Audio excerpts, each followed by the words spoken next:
Dear Lady Love TV. Fake Wife in a Wedding. Tunghayan natin ang pagpapatuloy ng ating kwento sa ika-21 bahagi. Nakatitig lang si Jake sa naliligo sa pool. Si Ella, that afternoon, after having some pizza and a glass of cold water, naglakad na ito papunta sa swimming pool. He grinned as he watched her body move. Hindi niya na ituloy ang dirty plan para sa asawa. But maybe tonight. She dived and swam across the pool. Ipinaibabaw nito sa tubig ang ulo, to breathe until she reached the other end of the kidney-shaped pool. Natagalan doon si Ella. Napagod na siguro. Ibinaba ni Jake ang hawak na pizza. Then he walked around the pool para hilahin paakyat ang asawa. He loved the sight of her water-sleek body, clad only in a two-piece bathing suit.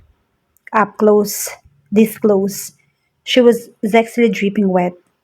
Tinawanan siya ng asawa. It confused him again. Ano bang nakakatawa?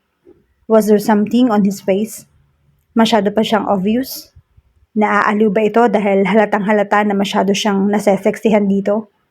At bago pa niya nalaman ang sagot, naitulak na siya nito sa tubig.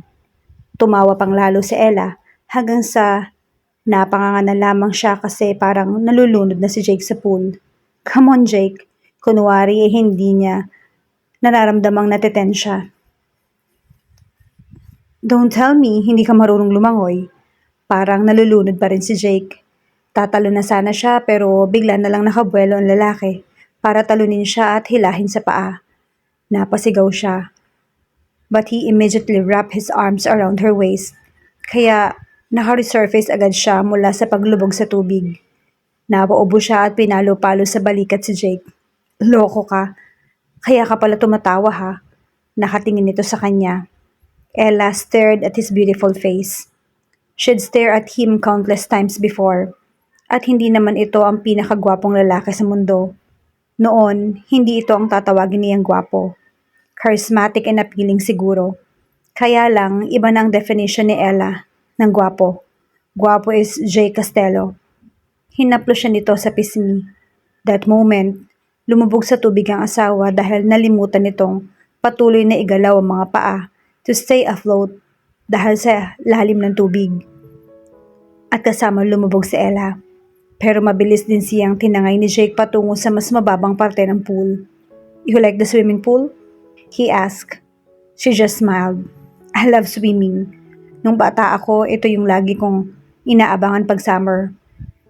Malungkot kapag walang pera at hindi kami nakakapag-swimming. Hinaplos ito ni Jake sa mukha. Now, you can swim all you want, kahit hindi summer. She giggled. Tara, karera tayo. Seriously? He chuckled. Bakit? Natatakot ka? Ano na naman ang binabalak ng babaeng to? Nilakad nila papunta sa dulo na siyang pinakamababaw na part ng pool. Humarap sila sa direksyon ng pinakamalalim na parte. What prize do I get when I win? Prize, ha? It's always the prize, baby. He focused his eyes on her. My two eyes are on the prize. It took her a while para magets ang punto nito. Jake was speaking literally. His two eyes were on the prize. He was staring at her. But you already have a. I want something more than having you. Ngumisi si Jake at agad na sumisid sa tubig. Palabas na ng mansyon si Johnny at si Bods.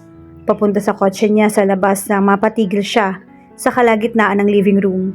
May sumulpot na maid na agad na lumapit sa kanya. Sir Bods? Nasa 50 ng edad nito. Hindi po ba kakausapin ninyo si Sir? Nagkausap na kami, Yaya. Sabi niya. Paalis na sana ako kaya lang parang naiwan ko sa billiard room yung cellphone ko. Pakisamahan na po at patulong na din sa paghahanap. Tumango ang maid. Tara po, sir. Pagdating ng dalawa doon, natigilan ang mga ito. Shit, Buds murmured. Nakasubasob sa glass table si Johnny at duguan ang ulo nito. Agad na sumugod si Jake sa ospital. Dead on arrival na si John. Hindi siya matatahimik hanggat hindi niya nalalaman kung sino ang walang hiyang pumatay sa kanyang ama. Napatingin siya ng masama kay Buds. Nakasuot ito ng coat kanina. Ngayon, itim na shirt na lang at pants. Ito at si Yaya Fe umano ang una nagkita sa papa niya. Kay Buds na baling ang nararamdaman niyang puot. Nilapitan ito ni Jake. Ano nangyari sa papa ko? He was bleeding and unconscious when we found him. Tumingin saglit sa kanya ang pinsan. Pagkatapos ay iniiwas na nito ang mga mata sa kanya. Inis na hinablot ito ni Jake sa mga balikat. Titigan mo ako, ng diretsyo, at sabihin mo sa akin ang nangyari. Sigaw niya dito. Agad na lumapit si Roxy sa anak. Gayon din si Ella na hindi malaman kung ano ang gagawin. Jake anak. Hinawakan siya ng ina sa braso at inilayo kay Buds. I'm going to hire forensic experts, Jake said. Agad niyang hinagilap si Ella at kinabig. He kissed the side of her head. Nagtagal ang mga labi niya sa sentido ng asawa habang nakatitig lang sa kawalan. If anyone could read his thoughts, they would know how devastated he felt right now. Nasa morgue na si Jake kasama ang inang si Roxy. Dahil hindi komportable si Ella sa loob ng morgue, sinabihan siya ng asawa na hintay na lamang ito sa labas. Sino naman ang papatay sa papa ni Jake? Coffee? Napatingala si Ella sa nag-alok. Si Buds. Umiling siya kaya ito na lang ang uminom sa in-can na cold coffee na dala nito. Sumandal si Buds sa pader. Bakit nandito ka lang? Ayoko. Umiling siya. She sighed. Jake told me to wait here. Takot ka sa mga patay? Mariin niyang ipinikit sandali ang mga mata.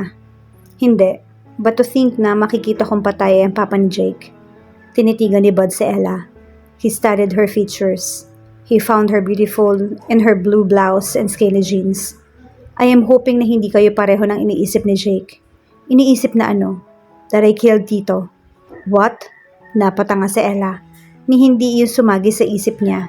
Teka, inaakasuhan ni Jake ang pinsan nito na pumatay sa ama? Hindi naman iniisip ni Jake yan. He does. Buds chuckled a bit. Uminom ito ng konting kape. You saw him grab my shoulders, asking me what happened. Ella stared at her black flat shoes. May dahilan nga ito para isipin yon. Jake reacted as if his cousin had something to do with his dad's death. He interrogated Buds harshly. Sabi niya kukuha siya ng forensic experts. So it means hindi ka pa rin inaakusahan ni Jake, Buds. Depensa ni Ella sa asawa. Umismid lang ito at uminom sa coffee and can ito. Siyang labas ni na Jake at Roxy mula sa morgue. Iho, hinaplos ni Roxy sa braso si Buds. Mabuti pa ay umuwi na muna tayo. Napatitig si Ella sa biyanan. Para sa isang nabiyuda, mukhang matatag ito at hindi man lamang naiiyak. Napatingin siya kay Jake. Paano kung ito ang namatay? For sure, hindi lang siya iiyak. Magwawala siya. Tulad noong naaksidente sila ng nanay at mga kapatid niya at nang mamatay ang mga ito sa aksidenteng yon. Ella closed her eyes. Naramdaman na lamang niya na hinila siya ni Jake payakap sa dibdib nito. Let's go, he murmured. Dumiretso sila sa bahay ng mga magulang ng asawa sa Tagaytay. Umuwi na si Buds. Malamang ay pupunta ang pinsan sa mga magulang nito para ipaalam ang nangyari. Pagka-uwi sa mansyon, doon na bumagsak sa sofa si Roxy at umiyak. Hindi ito hysterical o humahagulhol. She wept silently na may hawak na panyo sa mukha. Pinupunasan ang sariling luha. Natagpuan ni Ella ang sarili nakaupo sa tabi ng mother-in-law at hinahagod ang likod nito. Hindi siya umiyak pero hindi ibig sabihin niyon ay hindi nalulungkot si Ella sa nangyari. Hindi lang talaga siya makaiyak. Wala rin siyang masabi man lamang kay Roxy. Hindi niya ito makonsole. Anong sasabihin niya dito? Na magiging okay ang lahat. Tama bang sabihin yun sa isang tao na namatayan ng asawa? Isang asawang mahal nito. Pagtunghay ni Ella sa kinatatayuan ni Jake kanina, wala na doon ang lalaki. Hindi naman niya maiwan si Roxy kaya niyakap na lamang niya ito. Isinantabi na muna niya ang pag-iisip kung saan nagpunta ang asawa niya. Samantala, nasa billiard room si Jake. Nandoon pa rin ang dugo sa glass table. Tumingin siya sa paligid. Tama umano ng bala sa ulong ikinamatay ng kanyang ama. Sniper? Unlikely. Walang nabasag na bintana. Malamang sa hindi kasama nito sa silid ng suspect. Buds. He gritted his teeth. It was a close-range shot. Iyon ang sinabi kay Jake ng medical examiner. At tiniyak niyang hindi mababalita ang tungkol sa pagkamatay ng ama. Ella felt restless. Pagbaba ni Jake kagabi, ibinatas nito na wala nang aakyat at papasok sa billiard room. Suicide ang isang anggulo na tinitingnan ng mga pulis at may palagi si Ella na hindi umaasa ang asawa na malulutas sa mga ito ng kaso. Desidido itong kumuha ng expert investigators para malaman ang killer ng papa nito. Alam niyang matalino si Jake at naiintindihan niya ang pagsisikap nitong bigyan ng hustisya ang pagkamatay ng ama nito. Ang ayaw ni Ella, feeling yata nito ay homicide detective ito na hindi tinatabla ng bala. Bakit pati ito ay nag-iimbestiga? Paano kung pati ito ay mapahamak? Nakaupo siya sa hagdan papunta sa billiard room. Alam niyang iniutos ni Jake na huwag papasok doon. Oh, but my curiosity is killing me. I want to know. I need to know. Gusto niyang makatulong kay Jake. Kahapon pa ito tahimik lang.